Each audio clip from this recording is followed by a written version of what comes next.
joining Shelby and me as we begin Chapter 7 of A Wrinkle in Time. Chapter 7 is titled The Man with Red Eyes. Okay, so far, up to this point, we've learned that everybody in Kamazatz is in some sort of rhythm, and we're going to find out more about that. There's also you're going to see a little bit more arguing between Calvin, Charles Wallace, and Meg. But they always seem to be able to resolve their issues. They express their ideas, but they seem to come to an agreement, a compromise. So this is going to be fun. Let's go ahead and get started. We knew we were going to be in danger, Charles Wallace said. Mrs. Whatsit told us that. Yes, and she told us that it was going to be worse for you than for Meg and me, and that you must be careful. You stay right here with Meg, old sport, and let me go in and case the joint and then report to you. No, Charles Wallace said firmly. She told us to stay together. She told us not to go off by ourselves. She told you not to go off by yourself. I'm the oldest and I should go in first. No, Meg's voice was flat. Charles is right, Cal. We have to stay together. Suppose you didn't come out and we had to go in after you. Come on, but let's hold hands if you don't mind. Holding hands, they crossed the square. The huge Central Intelligence Building had only one door, but it was an enormous one, at least 2 stories, high and wider than a room, made of a dull, bronze-like material. Do we just knock? Beck giggled. Calvin studied the door. There isn't any handle or knob or latch or anything. Maybe there's another way to get in. Let's try knocking anyhow, Charles said.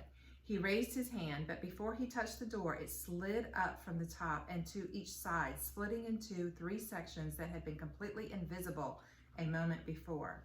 The startled children looked into a great entrance hall of dull, greeny marble. Marble benches lined 3 of the walls. People were sitting there like statues. Now that's a simile there, when they're saying people were sitting there like statues, comparing 2 things by using like. The green of the marble reflecting on their faces made them look bilious. They turned their heads as the door opened, saw the children, looked away again.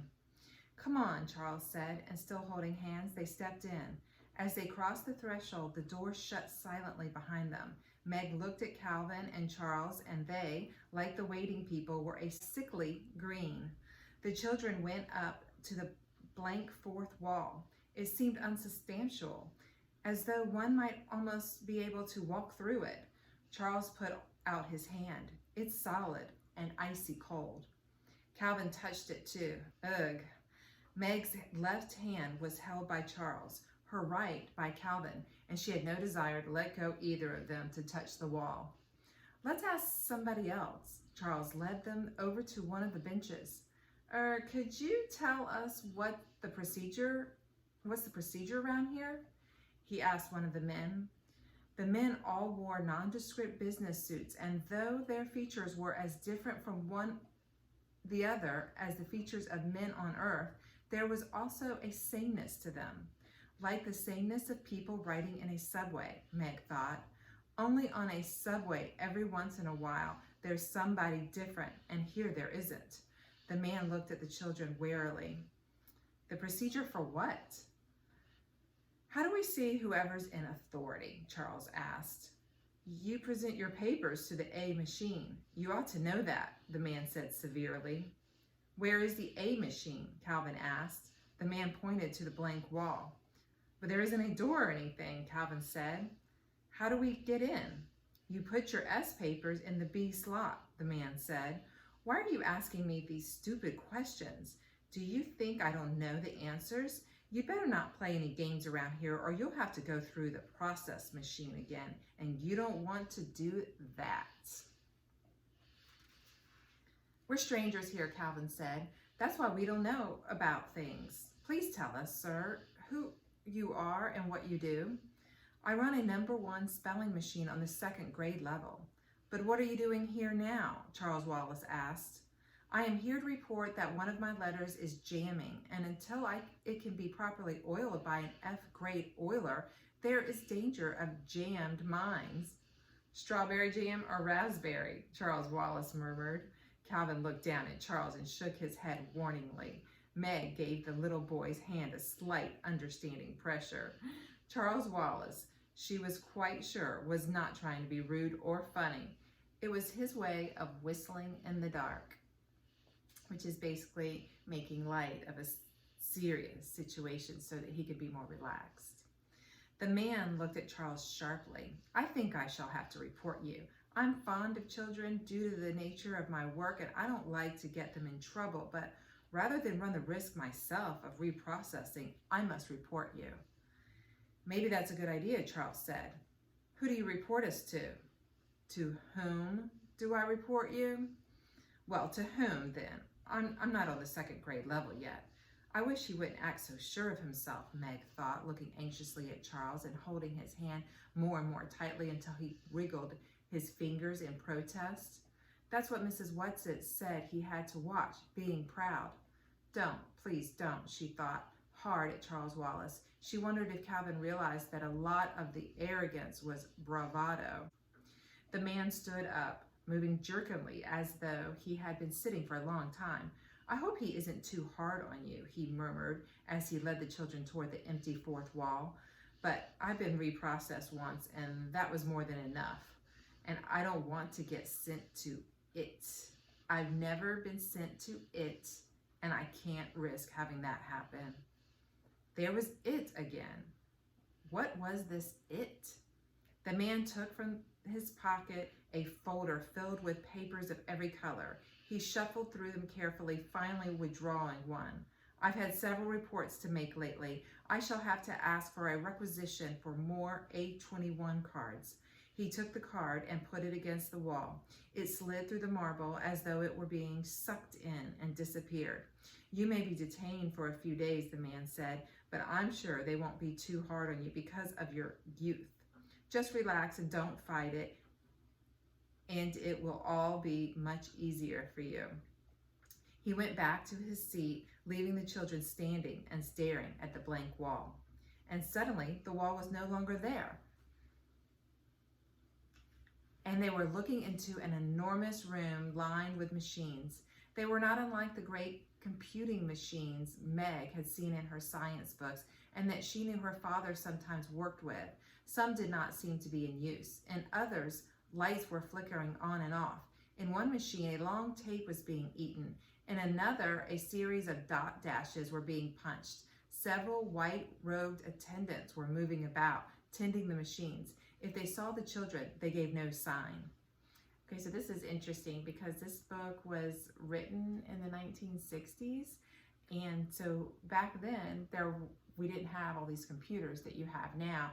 And when we heard about or saw computers, it was in this manner, big, gigantic things, just putting out information. Okay, so continue on. Calvin muttered something. What? Meg asked. There is nothing to fear except fear itself, Calvin said. I'm quoting like Mrs. Who. Meg, I'm scared stiff. Now, there is nothing to fear except fear itself comes from Franklin D. Roosevelt's inaugural address. He was for his presidency in 1933. So that was a pretty popular quote back then and still is today. So am I. Meg held his hand more tightly.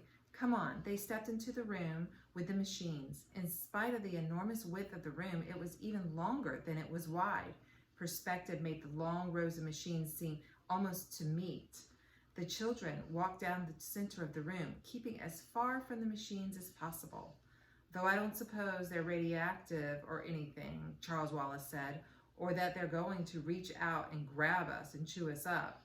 After they had walked for what seemed like miles, they could see that the enormous room did have an end, and that at the end there was something.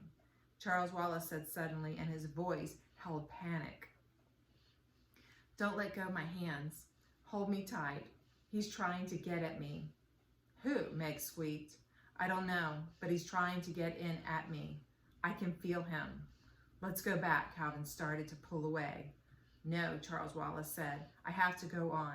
We have to make decisions, and we can't make them if they're based on fear. His voice sounded old and strange and remote. Meg, clasping his small hand tightly, could feel it sweating in hers. As they approached the end of the room, their steps slowed. Before them was a platform. On the platform was a chair, and on the chair was a man.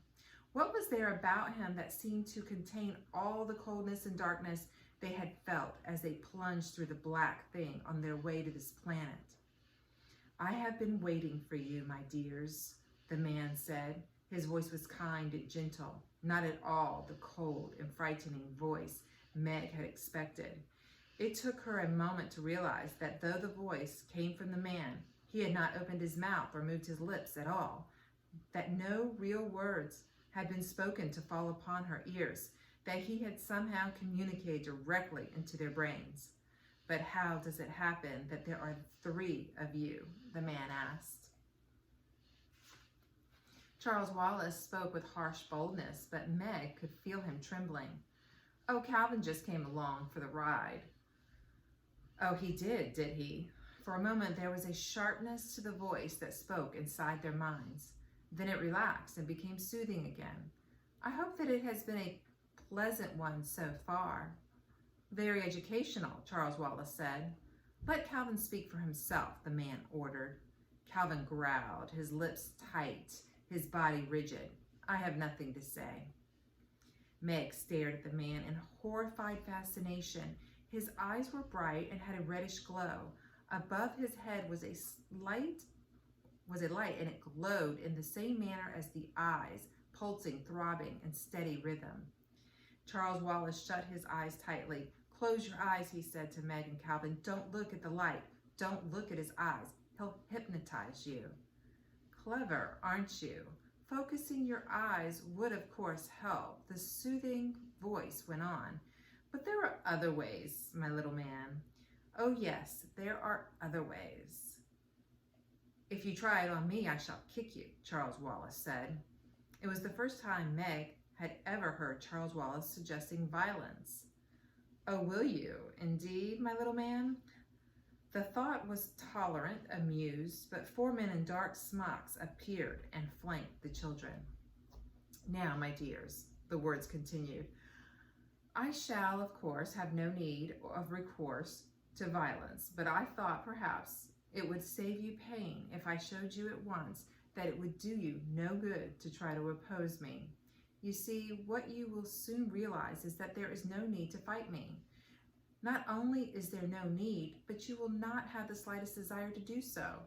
For why should you wish to fight someone who is here only to save you pain and trouble? For you, as well as for the rest of all the family, useful people on this planet, I, in my own strength, am willing to assume all the pain, all the responsibility, all the burdens of thought and decision. We will make our own decisions, thank you," Charles Wallace said. "But of course, and our decisions will be one, yours and mine. Don't you see how much better, how much easier for you that is? Let me show you. Let us say the multiplication table together." "No," Charles Wallace said. "Once 1 is 1, once 2 is 2, once 3 is 3. Mary had a little lamb," Charles Wallace shouted. "Its fleece was white as snow. Once 4 is 4, once 5 is 5, once 6 is 6, and everywhere that Mary went, the lamb was sure to go." Okay, so there's a battle of control here. And the man with the red eyes is trying to hypnotize or control their minds. And Charles Wallace and the rest of them are trying to stop that from happening.